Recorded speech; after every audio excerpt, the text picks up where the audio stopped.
আচ্ছা, আপনার কি মনে পড়ে সে স্মরণীয় দিনটির কথা, যেদিন প্রথম আপনি আপনার ভুলগুলো বুঝতে পেরেছিলেন, জীবনের সঠিক অর্থ কি তা জেনেছিলেন?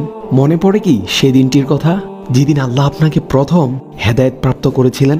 ঠিক যেন এক নবজাতকের মতো সম্পূর্ণ নতুন আমিকে পেয়েছিলেন। মনে আছে, ইসলামের সামান্য বিষয়গুলোও ছিল আপনার অজানা, আর তা জানতে করেছিলেন আপনি আপ্রাণ চেষ্টা। আপনার সালাতের অভ্যাস ছিল না, তাই আপনি ফজরের জন্য অ্যালার্ম সেট করে ঘুমাতেন। সবকিছু ছেড়ে দিয়ে কেবলমাত্র রবের ইবাদতের জন্য জেগে উঠতেন।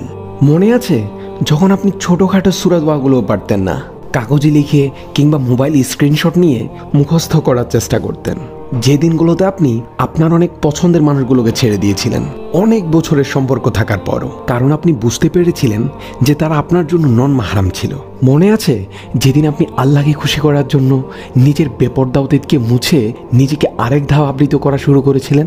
গ্যালারির গানগুলোর জায়গা কোরআন তেলাওয়াত আর ইসলামিক লেকচার দিয়ে ভরপুর করে ফেলেছিলেন? আপনার কি মনে পড়ে সেই দিনগুলো যখন আপনার কাছের মানুষগুলোর কাছ থেকেই দিন পালন করায় অপমানিত, লাঞ্ছিত হয়েছিলেন? আপনি অনেক অনেক কটূক্তি শিকার হয়েছিলেন, তারপরও আল্লাহকে ভালোবেসে সবর করেছিলেন।